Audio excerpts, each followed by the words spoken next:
नमस्कार। मैं राकेश परमार।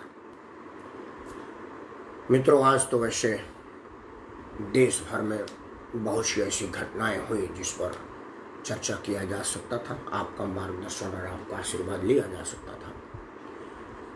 एक समाचार देर रात प्राप्त हुआ कि ओलंपिक खिलाड़ी, हॉकी के ओलंपियन पद्मश्री श्री बलबीर सिंह सीनियर जी अब नहीं रहे। हालांकि वो 96 वर्ष के थे। ईश्वर उनको अपने पनाहों में ले, उनके आत्मा को शांति दे। हॉकी जगत के लिए एक दुखद बात है, लेकिन 96 वर्ष तक उन्होंने इस देश का सेवा किया, हॉकी के खिलाड़ियों को मार्गदर्शन दिया, उसे सजाने संवारने में अपना योगदान दिया। हम उनके योगदान को प्रणाम करते हैं, हॉकी के प्रति उनके समर्पण को सलाम करते हैं। मित्रों, आज का मुद्दा है अंधेर नगरी चौपट राजा। एक बात मैं स्पष्ट कर दूं कि वो राजा मीन्स राजनीतिक में सक्रिय नरेंद्र मोदी, योगी और जैसे लोग नहीं। अंधेर नगरी में कई चौपट राजा हैं। इसमें योगी मोदी से संबंध नहीं है। कृपया पूरा सुनिएगा, तब आपको समझ में आएगा। पहले ही असेसमेंट ना बना ले कि कौन है चौपट। सबसे पहले तो दुख व्यक्त करें, अफसोस व्यक्त करें, कि गुस्सा व्यक्त करें कि अंधेर नगरी चौपट राजा का पहला प्रमाण है। एक गाना होता था ना, जाना था चीन पहुंच गए, रंगून पहुंच गए चीन समझ लो ना। कनक कंजेश जी मुंबई से मेरे को सुन रहे हैं। कनक जी, अंधेर नगरी चौपट राजा पे अगर आप कुछ बात करना चाहेंगे तो नीचे मुझे लिख करके आदेश कर, मैं आपको आमंत्रित करूँगा। आपका कैमरा दिख रहा है, अगर आप चाहेंगे तो लिखिए, मैं आपको आमंत्रित करूँगा, आप अपनी बात रख सकते हैं।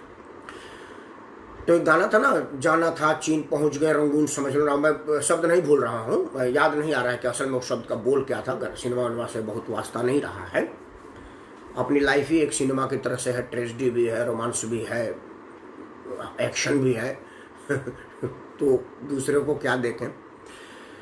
हमारे देश में रेल मंत्रालय बहुत सशक्त और सक्षम मंत्रालय माना जाता था, जब तक ये समझौते के तहत उत्कोच में नहीं दिया जाने लगा, खुश करने के लिए नहीं दिया जाने लगा, राजनीतिक साठगांठ की बलि नहीं चढ़ने लगा, तब तक रेल मंत्रालय ही पूरा पार्लियामेंट का खर्च उठाता था। पूरे संसद भवन के भोजन पानी का खर्चा, नेताओं के घर का भोजन पानी का खर्चा रेल मंत्रालय देता था। कमाऊ पूत था, बड़ा सक्षम पुत्र था। लेकिन अब रेल मंत्रालय जब से जाने लगा ना, ये समझौते में रेल मंत्रालय का सत्यानाश हो गया। मैं बड़ा जिम्मेदारी से कह रहा हूँ, मेरे ही देश का मंत्रालय, मैं उसमें रेल का इस्तेमाल करता हूँ आवागमन में। मेरे पास अपना जहाज नहीं है, कभी जहाज में बैठ जाता हूँ, बट अमूमन रेल यात्रा करता हूँ, तो मैं रेल को पोषूं, ये अच्छा नहीं लगता। लेकिन मैं समझ नहीं पा रहा हूँ कि रेल जाना था गोरखपुर, पहुँच गया उड़ीसा। इससे भी ज्यादा तकलीफ की बात यह है कि जो लोग जिम्मेवार हैं, जिनको उनके लिए उनको सजा देना चाहिए, शर्मिंदगी महसूस करिए, डूब मरना चाहिए, वो करेंगे नहीं, हमने रूट बदला है। यहीं पर शब्द बनता है कि अंधेर नगरी चौपट राजा। हमारे राजा चौपट हैं, पूरे नगरी को अंधेर समझ रखे हैं, या वो समझ रखे हैं कि हम लोग समझ नहीं रखते हैं, हम कुछ भी बोलेंगे समझ जाएंगे। जब 100% ऑक्यूपेशन रेल के रोड पर थी, रेल लाइन पर थी, रेलवे पर थी, तो बलिया वाली ट्रेन बलिया ही जाती थी, 2 दिन बाद जाती थी। लेट सेट हमारे यहाँ का रिवाज है कि मतलब मान लो जो ट्रेन कल 12 बजे जाएगी वो 12 बजे रात में भी जा सकती है, ये तो चलता था। लेकिन बलिया वाली ट्रेन बोकारो चली जाती है, ये सब पहली बार देखने को मिल रहा है। जब पूरा रेल मार्ग व्यस्त था, अपने पूरे फुल ऑक्यूपेंसी पे चल रही, तो रेल लेट होता था, दिग्भ्रमित और दिशा भ्रमित नहीं होता था। अब उसको मंत्रियों ने, इसलिए मंत्री महोदय ने कहा, तूने पता है कि जनता मान लेगी, क्योंकि जो हम कहेंगे जनता वही मान लेगी, तर्क नहीं कर सकती। लेकिन हम तो बैठे हैं ना तर्क करने के लिए। एक ट्रेन यहां से इधर जाना है, तो इधर से मान लो ऐसे थोड़ी हो जाएगी, ऐसे कैसे जाएगी, बैक डायरेक्शन में कैसे जाएगी, बिल्कुल अपोजिट डायरेक्शन। अब आते हैं, अपोजिट डायरेक्शन चली गई मान लो, तो आपको कब जा करके पता चला कि पता ही नहीं चला। मतलब जब आप ट्रेन पर, हाँ कुछ जी नमस्कार, कुछ जी, अगर आप अपनी बात रखना चाहते हैं तो कृपया कैमरे पर आने के लिए मुझे कहें, तभी आपको बुलाऊंगा, नहीं तो बीच में आवाज़ में डिस्टर्बेंस हो जाता है, लोगों को सुनाई नहीं देती। आप लिखें, कैमरा का साइन दिखाएं, तब आपको बुलाऊंगा। आपका स्वागत है, मैं चाहूँगा कि आप अपनी बात रखें। तो कब आपको पता चला कि ट्रेन बलिया वाली बलिया नहीं जा रही है, वो बोकारो जा रही है? या आपने जब ट्रेन छोड़ दिया उसके बाद अब उसको भगवान भरोसे छोड़ दिया, ड्राइवर स्टीयरिंग के भरोसे छोड़ दिया, सोया हुआ है, रेल पथ पर जा रही है, कोई उधर उधर उतर के तो लाल बत्ती तोड़ के जाएगी नहीं? क्या हुआ ये बात बतानी पड़ेगी आपको। अगर मान लीजिए कि आपको पता चलेगा कि रेल, आपके शब्दों में मान लो कि आपने ट्रेन को डाइवर्ट किया है कि भाई बलिया वाला रूट जाम था, लाइन पंचर हो गई होगी, मान लिया आपकी बात को, आपने दूसरे रूट से भेजा, एकदम मान लिया, तब आपने का इकोनॉमिक बूस्टर मार रखा था कि आपको पता चला कि 12 घंटे की सफर को हम 36 घंटा में बदलने जा रहे हैं, तो वो लोग पानी पिएंगे। गर्मी 47 डिग्री टेम्परेचर में हम पंखा और एसी के बीच में परेशान हो जाते हैं, और आप अपने एसी में दिमाग इतना ठंडा हो गया है कि आपको इस बात की समझ नहीं है, अकल नहीं है, और या सोचने की क्षमता इकोनॉमिक बूस्टर मार करके बैठे हुए हैं कि आप सोचे नहीं पाएंगे कि आदमी 36 घंटा तक पिएगा भी पानी। जबकि ट्रेन में जब आप बैठा रहे हैं तो आप देख रहे होंगे सीसीटीवी पर, समाचार के विजुअल पर आ रहा है कि बच्चे हैं, महिलाएं हैं, कुछ लोग शारीरिक रूप से अपंग हैं, इस तरह के लोग सफर कर रहे हैं, तो वो इतनी लंबी सफर में पानी भी पिएंगे? अगर पानी पीने का व्यवस्था नहीं करेंगे तो रेल स्टेशनों पर लूटपटार होगा, जैसे आज छपरा में हुआ, या कल मुगल सराय जो दीनदयाल उपाध्याय स्टेशन पर वो हुआ, मतलब, या फिर आप लोगों को बांध करके चला देंगे। दूसरी और एक और मजे की बात हो रही है कि इस टाइम कोहरा नहीं है कि सिग्नल को देखने में परेशानी हो रही है, रास्ते में दिक्कत हो रहा है, बिल्कुल उजाला है। अब इतने तेज रात में भी दिखती है, इतनी बढ़िया गर्मी और इतने बड़ा उजाला है, फिर भी हर जगह कहीं कहीं 2-2, 3-3 घंटा ट्रेन रुक जाने का क्या मतलब है? ये बात में समझ में क्या मतलब, रेलगाड़ी के पहिया में हवा भरते थे बीच बीच में, या आपके इंजन का डीजल खत्म हो जाता था? अगर ऐसा है तो इसकी जिम्मेवारी किसकी होगी? इस आपातकालीन व्यवस्था में आप इतने लापरवाही से ट्रेन चलाएंगे, और ट्रेन की व्यवस्था आपके हाथ में होते हुए भी आप लापरवाह हो जाएंगे, तो ये कहा जाएगा ना कि आप इकोनॉमिक बूस्टर मार करके बैठे हुए हैं। ये बात कहने में मुझे तनिक भी गुरेज नहीं है कि रेल मंत्रालय का सबसे बड़ा अधिकारी मेरे ही गांव का है, उसके काबिलियत पर मुझे तनिक रत्ती भर भी प्रश्न नहीं है, लेकिन फिर भी जो तुमसे गलती हुई है वो बात तो बताना पड़ेगा ना भाई, कि तुम किस बात के एसी में बैठे हो? इकोनॉमिक बूस्टर शुरू कर दिया क्या? कि तुझे ये पता ही नहीं है कि ट्रेन चलती कैसे, जाना कहाँ है, जा कहाँ रही है, ड्यूरेशन कितना लग रहा है, और ड्यूरेशन लग रहा है तो उसमें सुविधा क्या है, और फिर सारे मजदूर कोरोना से इन्फेक्टेड होने के खतरे में है, बीमारी के मुंह में झोंक रहा है, तो कर क्या रहा है? इसी बात पर मेरा प्रश्न है कि अंधेर नगरी चौपट राजा, मैं आदरणीय M.K. शर्मा साहब को सादर प्रणाम बोल रहा हूँ। शर्मा जी हमारे लिए बने रहेगा, अपना आशीर्वाद बनाए रहेगा, क्योंकि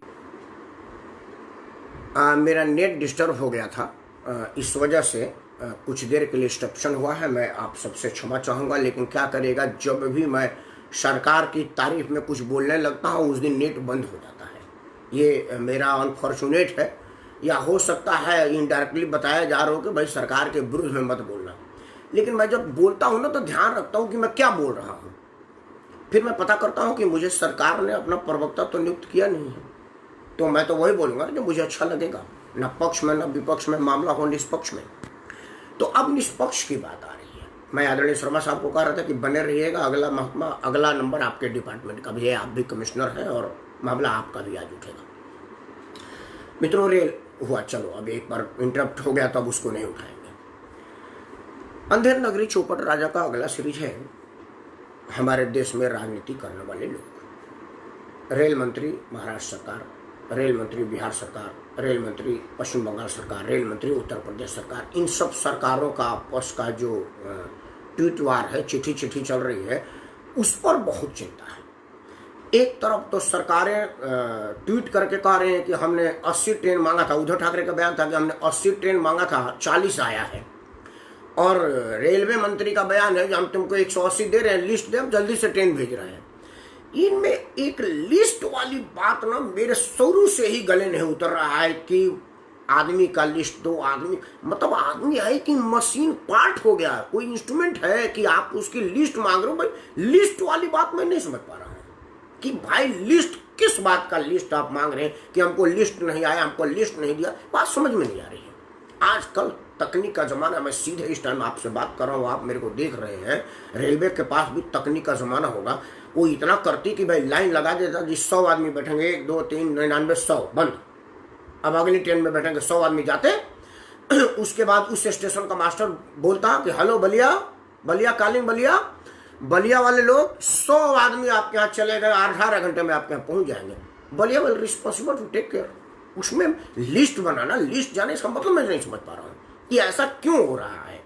यहीं पर प्रश्न उठा कि अंधेर नगरी चौपड़ राजा। ये तो रही सरकारी मामले की बात।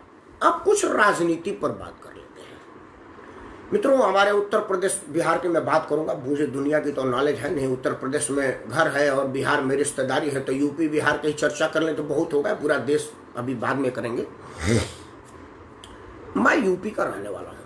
उत्तर प्रदेश में जब से हमने राजनीति और समाज का समझना शुरू किया, क्योंकि मैं कोई बहुत 1000 साल का नहीं हूँ, तो कोई 10-5 साल का भी नहीं हूँ। ये दुर्गविजय सिंह झालन जैसा बच्चा नहीं हूँ कि इसने अभी जोगी और मोदी का जमाना देखा है। अभी मुलायम सिंह का गोली चलता सुना होगा, देखा नहीं होगा।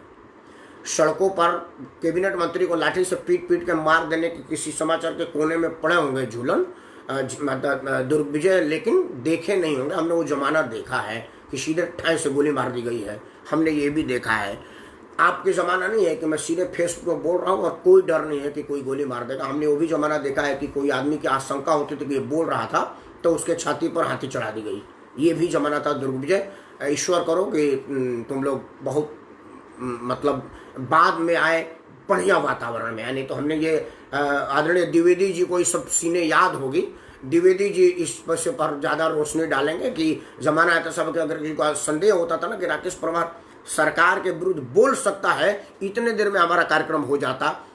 अभी वातावरण खैर अलग है। तो मैं यूपी और बिहार की बात करता हूँ। जब से मेरी समझ बढ़ी है, समझने की शक्ति बढ़ी है, तब से हमने मायावती, मुलायम, कालराज जी, कुछ बीच में दुर्गा गुप्ता जी और राजनाथ सिंह जी, अब जोगी जी का हमने शासन देखा। मुलायम सिंह जी के शासन को बनते हुए हमने आंखों से देखा है, क्योंकि उनका उस जहाँ पर प्रोडक्ट हो रहा था वहाँ पर फ्री एंट्री थी हमारी। मतलब जहाँ पर मुलायम सिंह जी हाथ बांधे खड़े रहते थे ना, वहाँ पर फ्री एंट्री थी हमारी। मुलायम सिंह जी तो नेता विपक्ष थे, ऐसे बहुत ज़्यादा थे, लेकिन मेरे इतना आसान एक्सेस नहीं था उनका उस जगह पर जाना जहाँ से वो बनते थे। हमने वो आज जमाना देखा है। मुलायम सिंह यादव जब शुरू में मुख्यमंत्री बने तो वो जनता के नेता बनने का प्रयास किए, जनता का नेता बने भी। जब तक अमर सिंह से उनका मुलाकात नहीं हुआ तब तक तो जनता के ही नेता थे। बाद में वो यादव के नेता हो गए और अंत में अपने परिवार के नेता हो गए। मतलब समाजवादी पार्टी परिवारवादी पार्टी हो गई।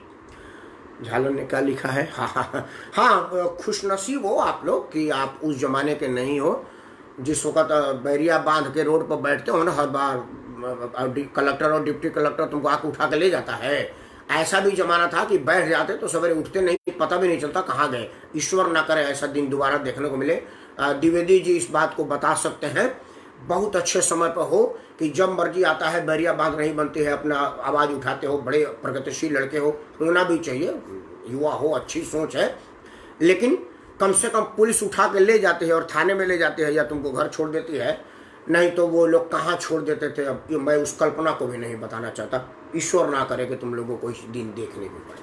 खैर, तो मुलायम सिंह जी शुरू में जनता के नेता थे, बनने के प्रयास किए। उसके बाद अमर सिंह के संपर्क में आने के बाद हिंदुआना के साथ देख करके हिंदुआना रंग बदलती है।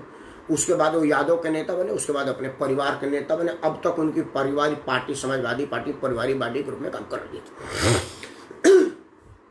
मुलायम सिंह जी जब राजनीति में आए थे तो एक प्राइमरी स्कूल में मास्टर थे।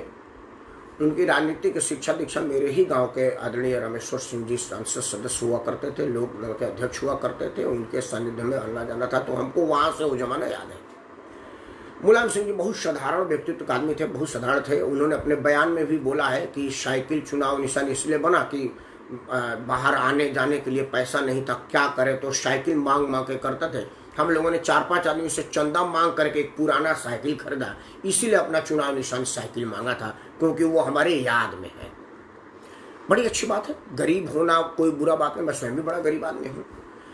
मुलायम सिंह जी के पास तब साइकिल खरीदने की पैसा नहीं थी जब उन्होंने अपनी राजनीति की शुरुआत की। चंदा मांग करके साइकिल बनाया। उसमें मुलायम सिंह का बेटा, जो कि उनका बेटा नहीं है, के पास 5 करोड़ रुपए की गाड़ी है। कई गाड़ियों का काफिला है उसके पास, मतलब एक गाड़ी नहीं है। लखनऊ से इटावा 150 किलोमीटर आते हैं तो स्पेशल चार्टर प्लेन से आते हैं और बोट देते हैं और उसी प्लेन से अपने लखनऊ चले जाते हैं। 150 किलोमीटर उनका लखनऊ से उनका घर है। इतनी दूर आने में वो लोग चार्टर प्लेन करते हैं। मुलायम सिंह का एक बेटा के पास कारों का काफिला है, दूसरे बेटा के टाइल के नीचे क्या था वो वही जाने, हमने देखा नहीं था, क्योंकि ना तो टाइल लगाते वक्त मेरे को उन्होंने बुलाया था, ना टाइल उखाड़ते वक्त बुलाया था। मैं राजमिस्त्री का काम नहीं करता, मैं इस लायक भी नहीं हूँ, तो इतना अक्षम आदमी को मैं टाइल लगाने का भी काम नहीं हूँ। नहीं तो अखिलेश यादव के यहाँ टाइल लगाने के काम आ जाता, 10-15 मिनट भी इधर उधर नजर होती टाइल लगाने में, वहीं खड़े थोड़े रहते, तो मेरा भी कहीं कुछ बड़ा मकान हो जाता टाइल लगाने के चक्कर में। एनीवे, लेकिन अखिलेश यादव ने जितनी महंगी टाइल तोड़ी है, अगर कुछ टाइल बेच देते या कुर्बान कर देते तो उनके अपने ही यादव बिरादरी की बहुत सारे लोगों का कल्याण हो जाता। इस लॉकडाउन में उनके इटावा, मैनपुरी से भी कई लोग पैदल गए हैं और सड़कों पर दम तोड़े हैं। लेकिन बड़ा अफसोस की बात है, यहीं पर चरितार्थ होता है कि अंधेर नगरी चौपट राजा अखिलेश यादव को पूरा भरोसा है कि मैं लॉकडाउन में किसी यादव के लिए कुछ करूं ना करूं, चुनाव में आऊंगा तो यादव साइकिल ही देखेगा और किसी पर सवारी कर ही नहीं सकता। हमने इतना न ज्यादा बांट दिया है यादव को और लोगों से काट दिया है। वो ये श्योर है कि हमको और कहीं जाने की जरूरत नहीं है। तो अगर हमारे पास ये कह देने से कि मैं मुलायम सिंह यादव का बेटा अखिलेश यादव, 3 बार यादव यादव कहे ना कहे, यादव उसके साथी है, तो क्यों किसी का मदद करेगा? काहे लिए क्वारंटाइन सेंटर खोलेगा? काहे लिए लोगों के भोजन पैकेट की बात करेगा? हालांकि उनकी पत्नी डिंपल यादव एक बस को रोक करके कुछ भोजन की पैकेट और पानी पहुंचाए हैं और बाकायदा उसका वीडियो खिंचवा करके समाचार चैनलों पर पहुंचाई है। बधाई की पात्र है, कम से कम 110-20 बोतल पानी दिया है, इतना ही हुआ बहुत बड़ी बात है। हमारे यहाँ कहा जाता है भाई गासा से एक बूंद भी अगर शहद चपक जाता है तो चाट लीजिए, अच्छा लगेगा, मीठा ही होता है। अगर उन्होंने 10-20-50 बोतल पानी दिया है तो बधाई की पात्र है। उनको चाहिए ताकि वो 10-20-50 लोगों की भोजन करवाती रोज, तब भी घटता नहीं। रवि कबीर दास जी कहते हैं कि दान करे धन ना घटे, कह गए दास कबीर, दान करने से घटता नहीं। और उन्होंने कौन सा दान करना था, वो तो घर से ही है, मतलब जिनका लिया उन्हीं को देना था, दान तो उसमें था नहीं, आपको लौटाना था जिनसे लिया है, लेकिन नहीं किया क्योंकि उनको भरोसा है कि चुनाव में ये पानी का बोतल काम नहीं करेगा। मुझे सिर्फ बोल देना है कि योगी अंदर से अजय सिंह बिष्ट है, बस सारे यादव को अजय सिंह बिष्ट है, ओ फिर तो हमारा नहीं है, हम साइकिल पर मुहर लगाएंगे। अब दूसरी कड़ी, चूंकि मैं उत्तर प्रदेश का ही हूं, तो दूसरा मुलायम सिंह जी के बाद मुख्यमंत्री बनी थी सुश्री मायावती जी। मायावती जी का राजनीति की शुरुआत नगर निगम में अध्यापिका के रूप में था। वो नगर निगम में मास्टर थी, पढ़ी लिखी महिला, इसमें कहीं दो राय नहीं था। 25 गज के मकान में 30 लोगों का परिवार रहता था। मैं बता नहीं सकता कि मेरा ये 10 बाई 15 का कमरा है और मतलब एक कमरा, आधा कमरा उनका और होगा, इसमें कैसे उनका सारा परिवार सोता था ये वही बता सकते हैं। इतनी मेहनत से उन्होंने उस मुकाम को हासिल किया, मैं उनको प्रणाम बोलता हूँ, उनकी मेहनत को प्रणाम बोलता हूँ, उनको जज्बे को सलाम करता हूँ। मायावती जी ने अपना अधिकृत इनकम जो सब घोषित किया है वो अरबों रुपये में है और उन्होंने चौड़े में कहा है कि भाई मैंने कुछ 100 करोड़ की बात कर रहा हूँ। आप घबरा के मतलब ये मत सोचिएगा ये मोदी जी वाला 20 लाख हजार करोड़ नहीं है कि आपको सोचना पड़ेगा कि 20,000 करोड़ है कि 20 लाख हजार करोड़ है कि 20,000 लाख करोड़ है, ये हम अभी तक सुन नहीं पाए हैं। तो वो वैसा मामला नहीं, बड़ा क्लियर कर देता हूँ। वो मामला है कुछ 100 करोड़, शायद 150-200-300 करोड़ रुपया उन्होंने अपने भाई को दे दिया। बड़ा रेजकी था, ये कहीं एडजस्ट नहीं हो पाए तो हमने अपने भाई को दे दिया। मोटी मोटी रकम तो हमने अपने लिए रखा हुआ है, अब ये रेजकी कौन गिना, हमने छोड़ दिया।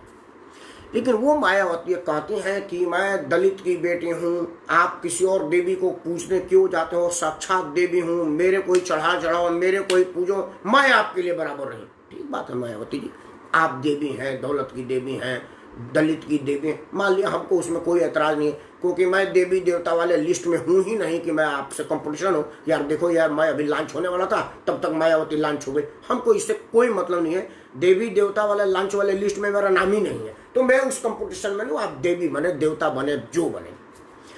लेकिन मायावती जी ने भी कभी एक अपने बंगलों को, दिल्ली में भी उनके 4-5 बंगले हैं, लखनऊ में भी है, उनका तो बड़ा मशहूर बंगला है। उनका तो बंगला ऐसा है कि भाई पूरा विधानसभा में बजट पास करके कोई 100 करोड़ रुपया से उनका bullet proof, fire proof, situation proof बनाया गया था। लेकिन उस मकान में भी उन्होंने ये नहीं कहा कि भाई सिर्फ दलित ही रहे, हम दलित की बेटी। उन्होंने, मायावती ने एक दलित के लिए अपने घर में क्वारंटाइन सेंटर के लिए नहीं खोला। चलो, गाजियाबाद के बॉर्डर पे उनका घर है। मायावती जी के तरफ से एक बार भी ये नहीं हुआ कि भाई बोर्ड लगा दी कि यहाँ पर सिर्फ दलित भोजन करेगा। राकेश सिंह परमार क्षत्रिय, बड़ा दूर हटाओ इसको। द्विवेदी जी ब्राह्मण लग रहे, हटाओ इनको। मिश्रा जी मुंबई सिनेमा से है, हटाओ, मिश्रा को नहीं चाहिए, हमको सिर्फ दलित चाहिए। तब भी मैं खुश होता कि दलित भी मेरा भाई है, वो तो भोजन हो जाता।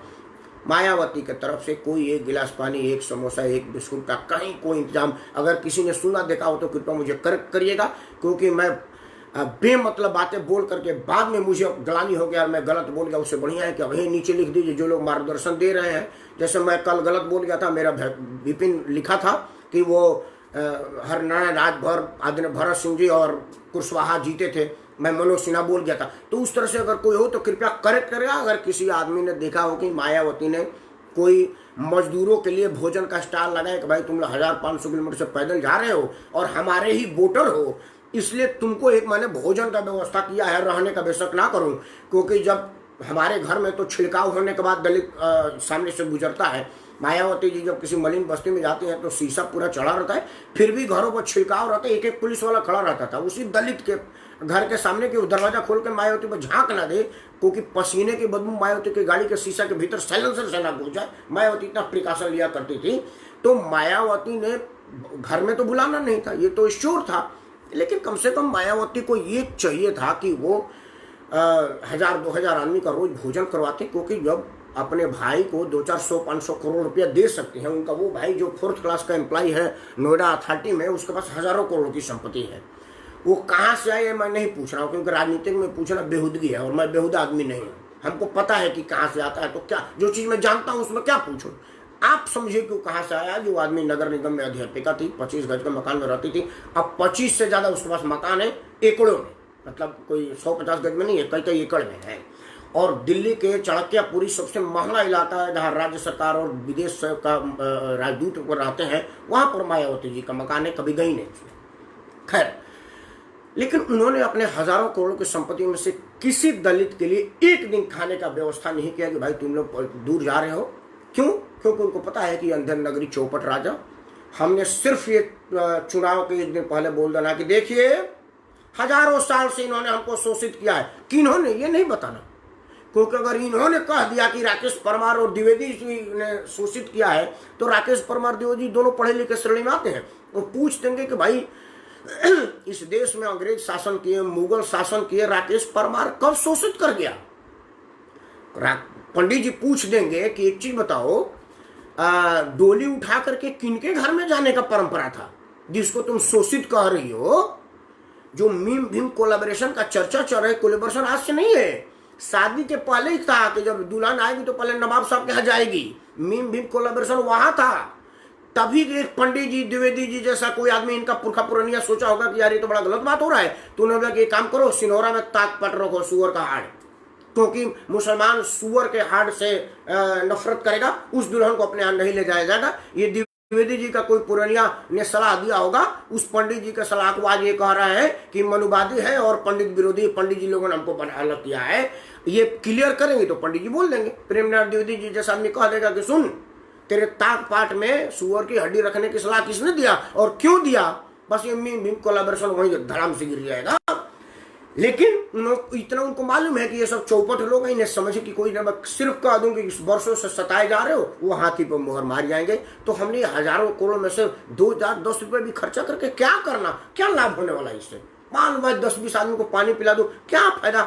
गड्डी को पूरा ऐसे सजा के रखा गया है, हमारे यहाँ भूसा भर कर रखते हैं ना, उसमें से थोड़ा सा भी खड़कते हैं तो पूरा भूसा गिर जाता है। अब उनकी नोटों की गड्डी जो कि सोने चांदी की प्लेटों से सजी होगी, क्योंकि अब तो नोटबंदी के बाद उन लोगों को कई गोरे नोट भेजने कर पड़े होंगे, सोना चांदी में तब्दील करना होगा, जो कि होंगे उनका मामला, वो हमारा कौन सा टेंशन है।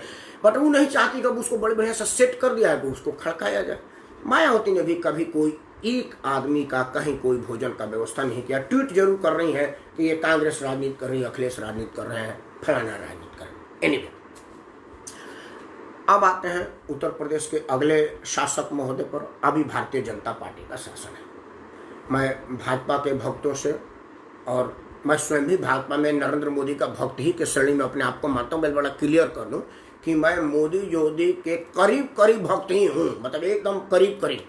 अंधभक्त नहीं हूँ, आंखें है, दिखता है, देख रहा हूँ। प्रेम द्विवेदी जी सुन रहे, मिश्रा जी सुन रहे, मेरा भतीजा विपिन सुन रहा है, सुनील राजपूत भाई सुन रहे हैं, और ये अभिषेक जी सुन रहे हैं। तो आंखें है, देख रहा हूँ, अंधभक्त नहीं हूँ। बात तो करीब करीब जो बढ़िया करोगे कहूँगा। अब आते हैं जोगी जी पर। जोगी जी ने प्रशासनिक अनुभव और प्रशासनिक अनुभवहीनता दोनों का बहुत बढ़िया मिश्रण पेश किया है, बहुत बढ़िया चीज प्रस्तुत किया। मैं नहीं समझ पा रहा हूँ कि जोगी जी के सलाहकार लोगों ने ये सलाह दिया या जोगी जी का प्रशासनिक अनुभव में कहीं कोई फेर आया है। उन दोनों का बात बता देता हूँ। इस लॉकडाउन में, क्वारंटाइन पीरियड में, अगर कोई मुख्यमंत्रियों में सबसे ज्यादा लीड लिया है, सबसे ज्यादा बढ़िया काम किया है, तो वो है हमारे उत्तर प्रदेश के आदरणीय मुख्यमंत्री योगी आदित्यनाथ जी। मैं उनको पढ़ा करता हूँ। उन्होंने राजनीति नहीं देखी, मजबूरी नहीं देखी, उन्होंने ट्रेंड सेट कर दिया कि सारे राज्य सरकारों को परेशान हो जाना पड़ा अपने लोगों को बुलाने के लिए। सबसे पहले गाड़ी लगाने वाला आदमी आदरणीय जोगी जी, बहुत बढ़िया है, बधाई के पात्र हैं। जोगी जी ने भोजन वोजन का भी व्यवस्था किया, गाड़ियों की व्यवस्था किया, लेकिन वो क्या करें, अरविंद केजरीवाल अपने बसों में भर करके आनंद विहार बॉर्डर पर पहुंचवा देता था और कैमरा लगवा करके फोटो लगवा देता था। दिल्ली की सरकार और दिल्ली में वाली सरकार योगी जी की कितना पक्षधर है ये बताने की जरूरत नहीं है। टीवी पर चल जाता था कि ये फलाना ढिमाका, वो अलग चीज है, लेकिन राजनीति से उठ करके ऊपर देखा जाए तो योगी जी ने बहुत बढ़िया काम किया, इसमें कहीं कोई दो नहीं। लेकिन योगी जी से एक मुझे लग रहा है ना कि थोड़ी सी भूल हो गई। देखिए, करना चाहते थे वो कुछ और, या हो गया कुछ और, या हो सकता है उसका प्रेजेंटेशन गलत हो गया, लोगों ने उसको गलत प्रेजेंट कर दिया, इंटरप्रेट गलत कर दिया। हालांकि पूरी विस्तृत व्याख्या आएगी तब जाकर के इस पर बोला जाएगा तो ज्यादा अच्छा है, लेकिन जिस पे आया उसका बोलना बड़ा जरूरी है, क्योंकि आज उस पर राज ठाकरे ने भी बोल दिया है, शिवसेना के संजय राउत ने भी बोला है, तो ये मामला आगे हो गया। इस पर हम जैसे लोगों को भी बोलना चाहिए, क्योंकि अगर कुछ हो रहा है वहां अगर आप चुप हो रहे हैं तो गलत है। क्योंकि पितामह भीम को सैया पर इसलिए सोना पड़ा क्योंकि जब उनको बोलना चाहिए था तो नहीं बोले थे। इसलिए कहीं जब बोलना पड़ता है तो बोलिए, और कहाँ चुप रहना पड़ता है वहां चुप रहिए। क्योंकि जटायु की पंख इसलिए जली कि माता सीता का मुंह से निकल गया कि पुत्र ध्यान रखना, इसके पास अग्निबाण भी है। रावण को याद है कि यार अग्निबाण है, तो जल्दी से जटायु का पंख जला दिया, जटायु नीचे गिर गए। तो कई बार चुप रहना भी घातक होता है और कई बार बोल देना भी घातक होता है। इसीलिए देखना पड़ता है कि आपको कहाँ चुप रहना चाहिए, कहाँ बोलना चाहिए। इस मामले में बोलना ही चाहिए। अगर वो थोड़ा बहुत योगी जी के विरुद्ध जाता प्रतीत हो तब भी मैं प्रयास करूंगा कि उसको बताऊं। मैं ओंकारनाथ सिंह जी को प्रणाम बोल रहा हूं, पढ़ूंगा आपकी बात में, जरा अपनी बातें रख लो। योगी जी ने एक प्रवासी कमीशन बनाने का बात किया, बहुत बढ़िया निर्णय, बहुत सुंदर। मैं उसका मतलब जितना तारीफ करूं कम है, होना ही चाहिए। पूरे राज्य भर में एक प्रवासी हो रहा है। प्रवासी क्यों, वो तो राज्य श्रमिक आयोग कहलाना चाहिए। प्रवासी उत्तर प्रदेश में मैं प्रवासी थोड़े हूं, लेकिन खैर प्रवासी नाम आकर्षण के लिए हुआ होगा, या जोगी जी को पता नहीं चला होगा कि प्रवासी सब वहां तो अफसर लोग बताते होंगे। लेकिन मैं प्रवासी पर बात करता हूँ, या लेबर कमीशन बनाना चाहिए, या मजदूर कमीशन बनाना, जो नाम से मैं नहीं, नाम से क्या मतलब। भोजपुरी में कहते हैं कि बिनिया करत लक्ष्मणिया के जितनी हरवा जोत धनपाल, अब मरत जाते हो मर के देखनी सबले निमन ठठपाल। ये नाम से क्या रखा है, गाना है ना कि नाम से कर लेना मेरा काम देखो यारो। तो उसका काम देखिए, नाम से मुझे नहीं मतलब। काम उसका यह है कि आदरणीय योगी जी ने कहा है कि उत्तर प्रदेश के मजदूरों की मैं एक आयोग बैठाऊंगा। अगर किसी को उत्तर प्रदेश से मजदूर चाहिए तो उससे हमसे परमिशन लेना पड़ेगा। सभी बातों में ये परमिशन लेने वाला शब्द योगी जी थोड़ा संविधान के दायरे से बाहर बोल गए। हमारा संघीय ढांचा है, मैं दिल्ली में रहता हूं तो ना तो मुझे केजरीवाल से परमिशन लेने की जरूरत है, ना योगी जी से परमिशन लेने की जरूरत है। जब मेरी मर्जी होगी गाड़ी उठाऊंगा बलिया। अगर कोई ट्रेन नहीं है तो मेरी गाड़ी ढुक ढुक करते बलिया चली जाएगी, 2 दिन लेट ही सही। गारंटी की बात है, मैं बलिया की जगह बॉम्बे नहीं जाऊंगा, रूट देखा हुआ है मेरा। और ना ही मुझे बलिया से दिल्ली आना पड़ेगा, मुझे किसी की परमिशन की जरूरत नहीं पड़ेगी। हमारे संघीय ढांचा पर यह प्रहार है। और हर आदमी अगर ये बात उठाने लगे कि बंगाल में आने के लिए ममता की परमिशन की जरूरत पड़ेगी, बिहार में जाने के लिए नीतीश की जरूरत पड़ेगी, तो मेरा तो ससुराल छूट जाएगा। हालांकि अगले ब्याह की उम्मीद नहीं है, लेकिन 26 साल की शादी में आना जाना तो चाहिए ना भाई। क्योंकि उस चीज में तो आप बिहार जाऊंगा तो रोज नीतीश कुमार से परमिशन लूंगा। ये थोड़ा सा प्रश्न में एक लाइन वो बाद में सुधार कर लेंगे जोगी जी, जब उसकी डेंसिटी का पता उनको चलेगा तो वो जरूर करेंगे। वो एक सब ऐतराज हो गए। बाकी कमीशन की जो विस्तृत रिपोर्ट आएगी वो ज्यादा पता चलेगा कि असल में वो क्या है। अब हमारे मिश्रा जी मुंबई सिनेमा में फिल्म में काम करते हैं, डायरेक्टर है, बहुत बड़े सिनेमा में बनाते हैं, बिहार का रहने वाले हैं। तो इनको तो बिहार से वहां तक जाने में यूपी, बिहार, मध्य प्रदेश, गुजरात और महाराष्ट्र 4 लोगों की परमिशन की जरूरत पड़ी, क्योंकि अगर बिहार से बाई ट्रेन गए तो ये 4 राज्य होते हुए जाएंगे, और हवाई जहाज से जाए तो भी उत्तर प्रदेश और बिहार की परमिशन, तो ये सिनेमा कहाँ आएगा, परमिशन लेते नहीं देते मरा जाएंगे। ये थोड़ा सा मुझको ऐतराज योग्य है।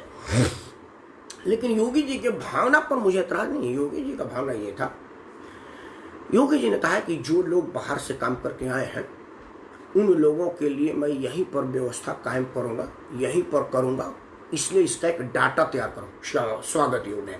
हमारे राज्य सरकार के हेड ऑफ डिपार्टमेंट के पास ये पता होना चाहिए कि राकेश परमार क्या करना जानता है, उसको किस काम में लगाया जाए, बिल्कुल डाटा होना चाहिए। ये अगर काम कर रहे हैं तो स्वागत योग्य है। लेकिन राज ठाकरे का तिल मिलाना जायज है। राज ठाकरे ने जो तिलमिलाहट दिखाई है वो उसके पूंछ पर पांव रख दिया योगी जी ने, क्योंकि ये राज ठाकरे इन्हीं पूर्विया लोगों को मोहरा बना करके अपनी राजनीति चमकाता है कि भाई हमारे लोकल लोग अब यूपी बिहार के लोग जाएंगे नहीं तो राज ठाकरे का तो दुकानदारी बंद हो जाएगी। उसको तो बेचारे इंडिया गेट पर, गेटवे ऑफ इंडिया बांडा बेचना पड़ेगा, क्योंकि बाकी तो उसको कुछ काम आता नहीं है। पढ़ाई लिखाई किया नहीं, कोई डिग्री डिप्लोमा है नहीं, राजनीति बंद हो जाएगी तो कमाई बंद हो जाएगी। तो वो तो गेटवे ऑफ इंडिया पर भेलपुरी बेचेगा। आओ जी भेलपुरी, मिश्रा जी आओ भेलपुरी ले लो, द्विवेदी जी महाराष्ट्र का विशेष भेलपुरी खाओ जी। तो काहे जाएगा, मर्सिडीज में चलता है, भेलपुरी की दुकान थोड़े खोलना चाहेगा। जोगी जी ने उसकी राजनीतिक दुकानदारी पर कुठाराघात किया है। राज ठाकरे ने सबसे पहले बार इस पर पिनिक दिखाया है, क्योंकि उसको पता चला है कि जोगी जी ने बहुत बड़ा काम कर दिया है। जैसे मुझे नहीं कहा कि पाकिस्तान में बहुत बड़ी भूल कर चुके, अब एक्शन का टाइम है। तो जोगी जी का एक तीर से महाराष्ट्र की सियासी राजनीति में भूचाल आना लाजमी है। बंगाल ने ये बात नहीं कहा, अरविंद केजरीवाल ने ये बात नहीं कहा, और किसी आदमी नहीं कहा, क्योंकि और कोई आदमी बाहर के लोगों को मोहरा बना करके राजनीति करता ही नहीं। क्योंकि उद्धव ठाकरे, राज ठाकरे, ये सब जो ठाकरे परिवार है ना, इनके पास महाराष्ट्र में करने का कुछ नहीं है। उन्होंने मराठियों के लिए और महाराष्ट्र के लिए ढेले भर का काम नहीं किया, सिवाय ये कि उठाओ लूंगी बजाओ पूंगी से लेकर के पूर्विया भैया भाई भाई और भागो भागो के नारा का अलावा और उसने कुछ नहीं किया है। और इसी चीज पर अगर कुठारघात योगी जी कर देंगे तो उसका तिल मिलाना लाजमी है। दूसरा क्या है कि अगर योगी जी इसी बहाने अगर कुछ बढ़िया अपने मजदूरों के लिए कर देते हैं, जो वो डाटा तैयार कर रहे हैं, क्योंकि मेरा भाई भी इस मामलों में श्रमदान दे रहा है, वो कह भी रहा था कि भैया बड़ा व्यापक डाटा तैयार हो रहा है, वे क्या करते थे। तो अब सरकार के पास एक चीज है कि आप बलिया जिले में वो क्या कर रहा है। और बहुत मैंने पहले भी कहा था, लगता है जोगी जी मेरी बात सुन लिए या वो समझ गए होंगे। वो भी तो काबिल आदमी है, वो भी विज्ञान से स्नातक है भाई, बल्कि वो तो परास्नातक है। तो हो सकता है 2 विज्ञान पढ़ने वाले लोग एक ही ज्ञान के हों। हालांकि मैं योगी जी के ज्ञान से अपनी तुलना नहीं कर रहा, ये तो बहुत छोटे मुंह और बहुत बड़ी बात हो जाएगी। लेकिन हाँ, योगी जी मैंने कहा था कि ये काम अगर जिला स्तर के लोगों का हो तो बड़ा बढ़िया है। योगी जी ने जो जिला रोजगार कार्यालय है ना, वो बेमतलब खाली बैठे रहते हैं। मैं तो मुख्यमंत्री होता तो जिला रोजगार कार्यालय को बंद कर देता, क्योंकि उस कार्यालय से कोई काम होता प्रतीत नहीं हो रहा है। अब योगी जी ने उसको लगाया है कि ये काम कर भाई, अब तू इन डाटा को तैयार कर कि कौन लोग किस काम के लिए इनको कहाँ समायोजित किया जाता है। योगी जी बधाई के बात है। अब वीडियो लंबा हो रहा है, कई लोगों का मार्गदर्शन पढ़ना भी। अब जरा बिहार की बात कर लें, नहीं तो नीतीश बाबू नाराज हो जाएंगे और कहेंगे कि ससुरे को ससुराल आने के पर रोक लगाना पड़ेगा। और मैं नहीं चाहूंगा कि इस बुढ़ौती में ससुराल जाने पर रोक लग सके, क्योंकि यही तो रिश्तेदारी है जहाँ जाते हैं। मामा उमा सब पुराने हो गए लोग, वहाँ जाने में वो आनंद ही नहीं है जितना ससुराल में है। बच्चे की पता ना बिहार जाना पड़ जाए, अब वो कहाँ जाएगा भगवान जाने, बट उम्मीद तो बिहार के करेंगे। तो मिश्रा उश्रा जी यहाँ प्रणाम कर रहे हैं, तो मैं बिहारियों को दुखी नहीं करना चाहता। नीतीश बाबू को 2-4 बात कहनी पड़ेगी। मित्रों, कोरोना पीरियड में अगर सबसे ज्यादा भद पीटा तो है बिहार के मुख्यमंत्री जी का। बिहार के मुख्यमंत्री का सबसे ज्यादा भद पीटा, बेचारे सोए रहे और निर्णय नहीं ले। उन्हीं पर वो बात साबित हो रही थी कि जब रोम जल रहा था तो बांसुरी बजा रहा था, नीतीश कुमार बांसुरी बजा रहे थे, क्योंकि नीतीश कुमार समझ ही नहीं पा रहे थे कि क्या करें, इस गेंद को किस तरह से खेलें। उन्हें समझ ही नहीं रहा था कि स्पिन आ रहा है, बाउंसर आ रहा है, कि कट लगाना है, कि स्लॉक करना, क्या करना है, कि लॉक करना, कि ब्लॉक करना है, कि ओवरहेड खेलना है। नीतीश कुमार को समझ ही नहीं आ रहा था। खैर, नीतीश कुमार को तब समझ में आया जब लालू जी का 6वीं में 6 बार फेल बच्चे ने राजनीति शुरू कर दी कि नीतीश जी कुछ नहीं कर रहे, ये वो दुनिया जाता। तब नीतीश को समझ आया कि चुनाव बड़ा नजदीक है, अगर इसी तरह से तेजस्वी का ट्विटर युद्ध चला तो कहीं फेल ना होने पड़े। नीतीश कुमार कुछ शुरू किए, लेकिन इतना अव्यवस्था था कि आज दानापुर में ऐसा लगा जैसे नीतीश कुमार के विरुद्ध कोई राजनीतिक रैली हो रही हो। सिर्फ लोग ही लोग दिख रहे थे, उनका कहीं व्यवस्था नहीं दिख रहा था। नीतीश कुमार इतने व्यवस्था में अव्यवस्थित हो गए, फेल नजर आए कि नीतीश कुमार की जितनी आलोचना की जाए कम है। अब आते हैं बिहार में 3 राजनीतिक पार्टी है अभी के तारीख में। बाकी कुशवाहा की भी पार्टी है, एक हमारे मित्र हैं उन्होंने भी अभी हाल ही पार्टी ज्वाइन बनाया है, पहले कुशवाहा की पार्टी में थे। लेकिन 3 अस्थायी पार्टी है, 4 कहे, कांग्रेस को तो माइनस नहीं किया जाएगा, सबसे पुरानी पार्टी है, लेकिन फिर भी बिहार में नीतीश जी की पार्टी है, लालू जी की पार्टी है और रामविलास जी की पार्टी है। अब ये नीतीश जी के अलावा बाकी दोनों उनके पुत्रों के माध्यम से संचालित हो रहा है और वो लड़के बिल्कुल ठीक है, सक्षम है, राजनीति पकड़ लिए हैं और उनकी राजनीति ठीक चल रही है, उसमें कोई दिक्कत नहीं। बच्चों की योग्यता पर मुझे कोई प्रश्न नहीं। लेकिन ना तो रामविलास पासवान के लड़के ने अपने हजारों करोड़ रुपए की संपत्ति में से सिनेमा में खर्चा किया, बेचारा फिल्में बड़ी बनाया, वहाँ सफल नहीं हो पाया तो राजनीति में आया। लेकिन उसने भी एक भी बिहारी के लोगों के लिए कहीं कोई भोजन का स्टॉल नहीं लगाया। मेरे गांव के बाद ही बिहार शुरू हो जाता है, वहाँ से लेकर के बंगाल बॉर्डर तक कहीं भी नहीं देखा गया कि रामविलास पासवान की लोक जनशक्ति पार्टी ने कहीं कोई क्वारंटाइन सेंटर खोला है या प्रवासी मजदूरों के रहने के लिए भोजन की व्यवस्था सोचा है। वो चिट्ठी जरूर नीतीश कुमार को लिखते रहे कि ये करिए, लेकिन अपने अंटी में से 1 रुपया ढीला करके एक मजदूर के 1 गिलास पानी भी नहीं पिलवाया। ये बिहार की जनता देख रही है और देखेगी। लेकिन वही मेरा शर्त है कि अंधेर राजा चौपट राजा, उनको पता है कि मुझे कुछ नहीं करना है, सिर्फ बोल देना है कि हम पासवान हैं और बाकी ये फलाना है, वोट अपने आप हमारे आ जाएगा। क्योंकि हमने इतना ज़्यादा ना समाज को बांट दिया है कि मुझे आगे बांटने में कुछ करने की जरूरत नहीं है। ये लोग क्षत्रिय, ब्राह्मण, दलित, महादलित, दलित भलित से छोड़कर अब महिला और पुरुष पति पत्नी में बढ़ गए हैं, भाई बहन की राखी बढ़ गई है, तो अब और जरूरत नहीं है। तो ये उन्होंने इतना किया है कि अब उनको चिंता करने की जरूरत नहीं, उनका वोट उनके पास है।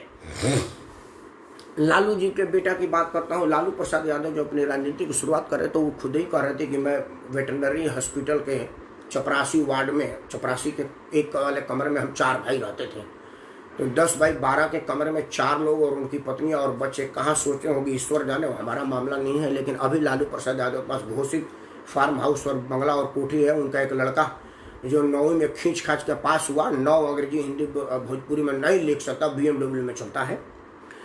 उनका 7वीं 6वीं में 6 बार फेल लड़का क्रिकेट खेला था, अपने घर में ही स्टेडियम बनवा लिया था, वो भी हेलीकॉप्टर पे चलता है।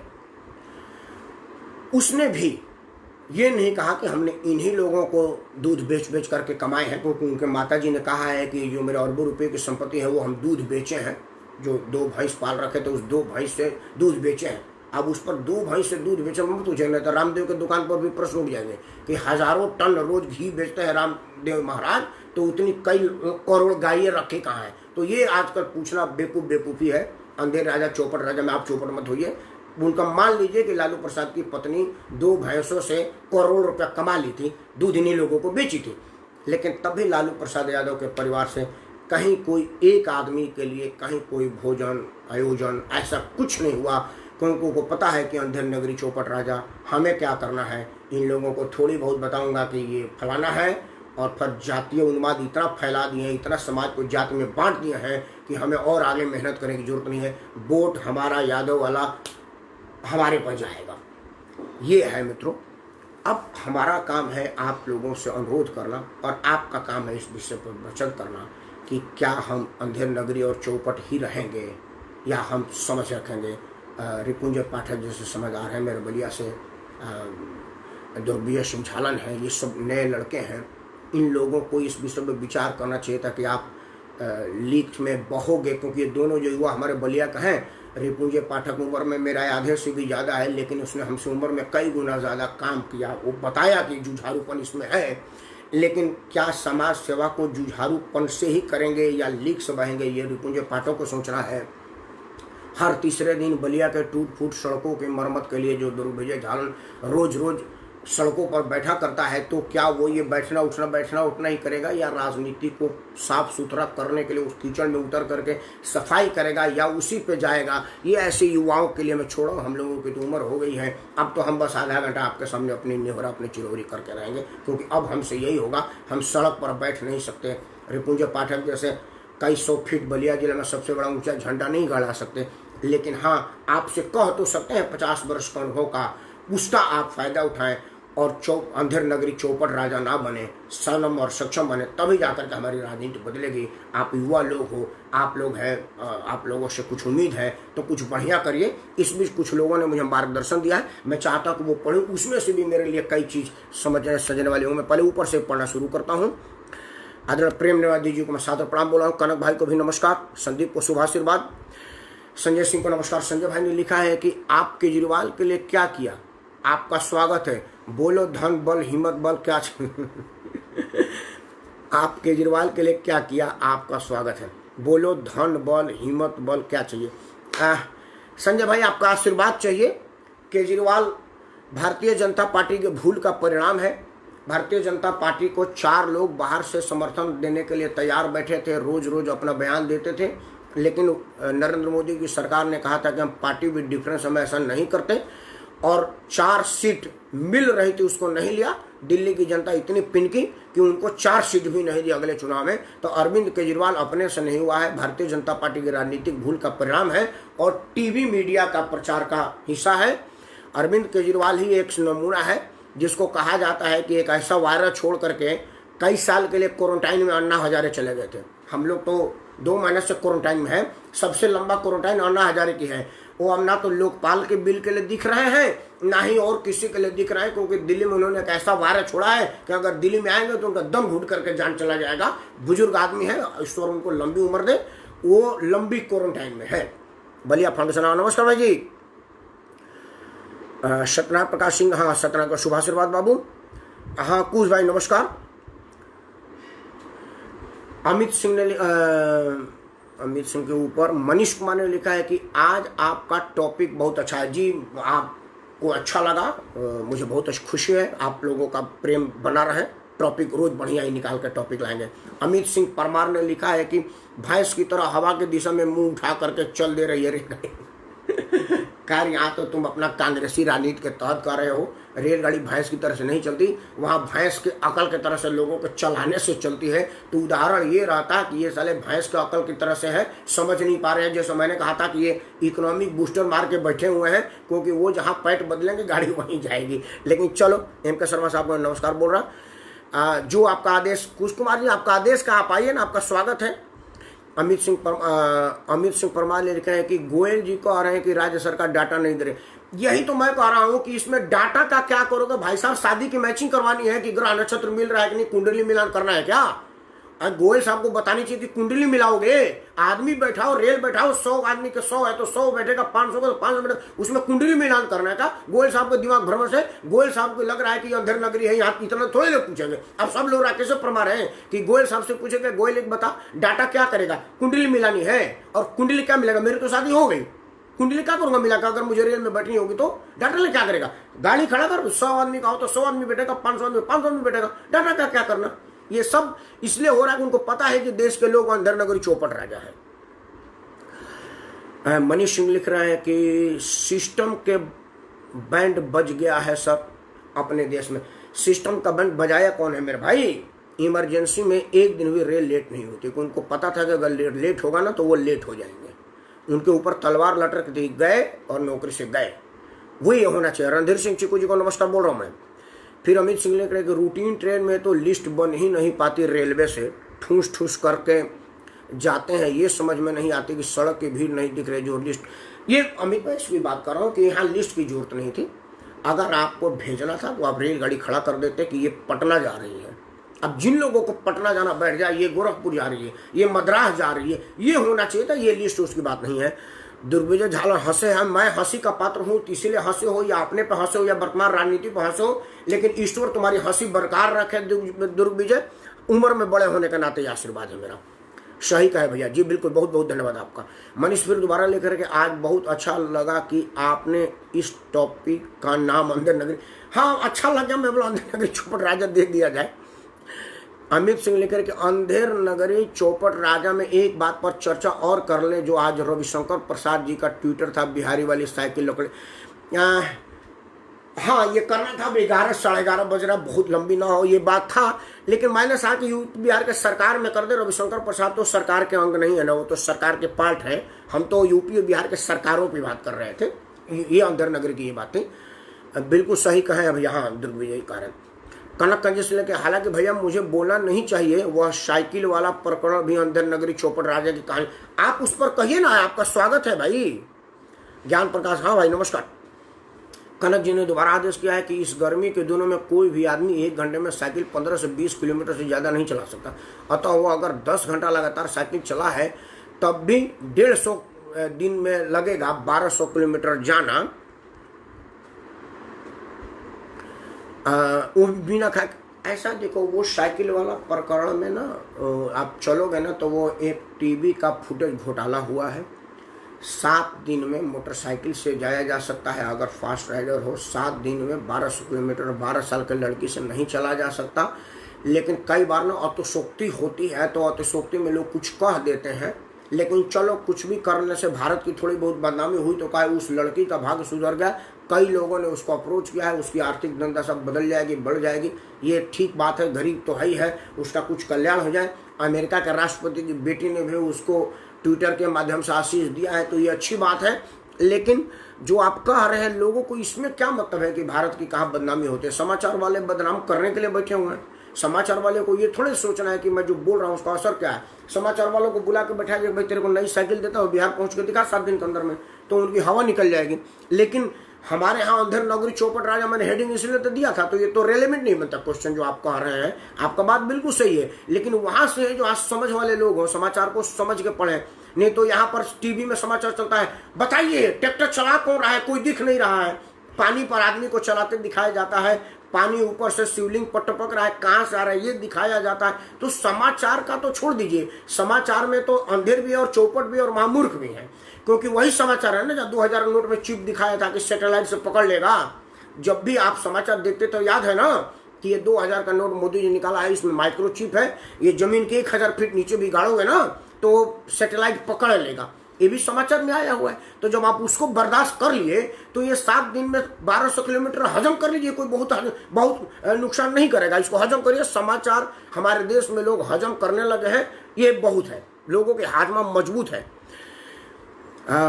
सुरेंद्र सिंह जी लिखे हैं, नमस्कार, क्या नेताजी क्या हाल है? सुरेंद्र भाई बिल्कुल आपके आशीर्वाद है, भगवान की कृपा है। ओंकार नाथ सिंह जी को मैं सादर प्रणाम बोल रहा हूँ। ओंकार नाथ सिंह लिखे, भाई साहब नमस्कार, आप जितने नेताओं का नाम ले रहे हैं वो लोग जब सत्ता में थे तब अगर अपना काम सही ढंग से किए होते तो आज किसी भी मजदूर को मदद की जरूरत नहीं पड़ती। अब अपने क्षेत्रों में रोजगार करें। ओंकार नाथ सिंह जी, मैंने आपको एक पहले वाले भी प्रश्न में किया था। मैं तो चूँकि हम लोग 90 के बाद के ही लोगों को सक्रियता से देखे हैं, जैसे मुलायम सिंह को हमने नज़दीक में देखा है जब वो सिर्फ विधायक थे। मेरे गांव में फकुटोला में आते थे, रमेश्वर चाचा हमारे रमेश्वर नगर बनाते थे, तो हमारे पिताजी के फूफा जी लगते थे आदरणीय मैनेजर सिंह जी, जो दोआबा के बहुत मशहूर विधायक थे।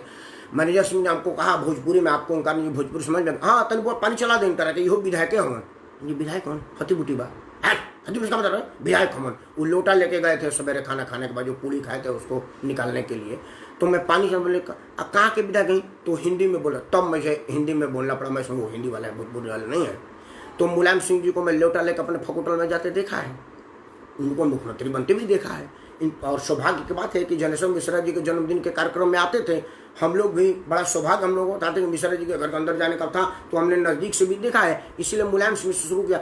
नहीं तो मैं 1952 से करता। आप ओंकार नाथ सिंह बताएंगे कि 1952 से कितने लोगों ने मजदूरों के भला के लिए कुछ किया?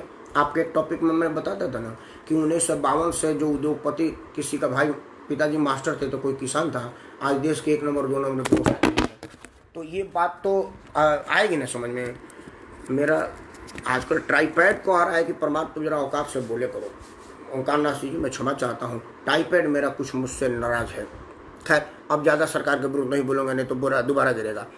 ओंकार प्रेमनाथ जी कह रहे हैं कि ओंकार नाथ सिंह सहमत है। मैं भी सहमत हूँ। मैं ओंकार नाथ सिंह के बात से 2 लाइन आगे से सहमति व्यक्त कर रहा हूँ। धन्यवाद द्विवेदी जी, नमस्कार जी। अशोक सिंह को मेरा शुभाशीर्वाद। अशोक सिंह तो मेरे छोटे बहनोई हैं। आदरणीय प्रेमनाथ जी ने कहा योगी जी की परमिशन वाली बात, हाँ परमिशन, बाकी उन्होंने उनका भावना बड़ा सही है। असल में ना सब नुक्ता के हेर फेर से गालिबू हो गए वाली बात सुना है ना, नुक्ता के हेर फेर हो गया। मतलब एक हिंदी में शब्द है ना, रोको मत जाने दो। अब इसका अपने अपने मन से इंटरप्रेट किया जाए, रोको मत जाने दो, रोको मत जाने दो। मतलब ये जब आदमी चेहरे पर सुन के भाव ही समझेगा कि रोको मत जाने का क्या मतलब है, तो वो थोड़ा सा बात को गलत इंटरप्रेट किएगा। योगी जी के उद्देश्य नहीं होगी, और अगर होगी तो जो कमीशन का व्यापक रिपोर्ट आएगा उसमें ये शब्द नहीं होगा। मैं आज ही आपको आदरणीय प्रेमनाथ जी बता देता हूँ, मानिएगा मेरी बात। जब आएगा ना तो पढ़िएगा, आप तो पढ़े लिखे आदमी है, ये बात उसमें नहीं होगी, लिख डालेगा साथ बात। हाँ, ये हो सकता है कि कोई बुलाए, उसकी सूचना हो, पता हो कि बलिया का कौन सा आदमी महाराष्ट्र के किस कोने में है, ताकि किसी आपदा विपदा के समय में सीधे उससे संपर्क बनाया जा सके। ये सब कुछ उद्देश्य हो सकता है कि भाई महाराष्ट्र में कौन कौन आदमी बलिया का है, या गाजीपुर से, गाजियाबाद से बलिया तक का, यूपी वहां तक है, तो वो उन लोगों को सीधे संपर्क कर सके, ये उनका मनसा हो सकता है। कुछ ऐसा हो सकता है तो परमिशन वाली बात हट जाएगी, जरूर हटेगी, जरूर हटेगी। जितने लोग देख सुन रहे हैं इस बात का साक्षी है, आने दीजिए रिपोर्ट, यही होगा। मनीष कुमार सिंह लिखे कि योगी जी पूछ पर हाँ, योगी जी ने ठाकरे परिवार के पूछ पर पैर रख दिया। पार्थिव उपाध्याय जी को नमस्कार। कैसे उपाध्याय जी? योगी जी जैसे सीएम यूपी के लिए वरदान। हाँ मनीष, मैं भी कह रहा हूँ योगी जी को मैं बहुत। हाँ कमलेश जी नमस्कार। चंद्रकला जी, हाँ फाइन चंद्रकला जी, बहुत बढ़िया। रिपुंजय पाठक लिख रहे हैं कि भैया प्रणाम, मेरा मत है कि यूपी बिहार एमपी के लिए इसमें बढ़िया मौका अब नहीं आएगा, जब बड़े बड़े उद्योग व्यापार फैक्ट्रियां दूसरे राज्यों की तरफ कूच करें। मौका है अपने राज्य में मजदूरों को, अपने राज्य में रोजगार उपलब्ध कराया जाए। पाठक जी, मेरा एक पूरे दिन का लाइन ही यही था, बल्कि कल का भी मेरा यही था कि कोरोना से क्या खोया, क्या पाया और क्या कर सकते हैं। ये मेरा कल का भी था। एक दिन और भी मैं इसी विषय पर लगाया था कि एक बढ़िया मौका है कि उत्तर प्रदेश सरकार उत्तर प्रदेश में योग धंधा लगाएगी तो 2-3 साल बाद उसका आउटपुट होगा। जो लोग लगे हुए हैं ना, अभी जरूरत है समायोजित करने का, क्योंकि हमारे देश के मजदूरों की थाली में हमने इतना अनाज नहीं छोड़ा है कि वो 2-3 महीना तक सर्वाइव करेगा। नहीं, मेरा एक आशंका ये है रुपुंजय, आप तो युवा लोग हो, आप लोगों के कंधे पर बहुत है। ऐसा भी हो सकता है कि अगर उनको को रोजगार ना मिले तो देश विरोधी ताकतें उनको गलत दिशा की तरफ मोड़ने का प्रयास ना करें, या ये लोग कोई गलत काम को अपनाए ना, क्योंकि भूखे भजन ना हो ही गोपाल वाला हाल है। भूखे ये कुछ भी कर सकते हैं, इसलिए सरकारों को 2 तरह का योजना बनाना चाहिए, एक लॉन्ग टर्म और एक शॉर्ट टर्म। शॉर्ट टर्म के इनको जल्दी से जल्दी भोजन मिले, चाहे डायरेक्ट ट्रांसफर के माध्यम से कुछ उनको दिया जाए, जैसा निर्मला जी का लेके मैं 10-10, 20-20 किलो अनाज दे रही हूँ, वो भी एक माध्यम है। लेकिन भोजन अगर मैं नहीं करूंगा तो आपसे नहीं बोल पाऊंगा। मैं अभी अब बैठा हूं तो आपसे भोजन करके बैठा हूं। अगर मैं भोजन नहीं किया होता तो आपसे बात नहीं कर पाता। 1 दिन कर लेता, 2 दिन का, तीसरे दिन मेरे मुंह से बात नहीं निकलती।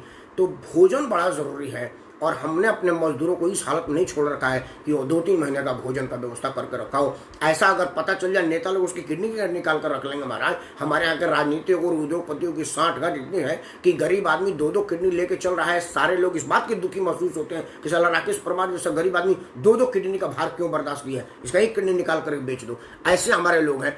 सबसे पहले शॉर्ट टर्म और तब लॉन्ग टर्म, दोनों करना पड़ेगा। आप बिल्कुल ठीक करो, मैंने भी ये बात कहा था। शशि भूषण को शुभ आशीर्वाद। कैसे भाई?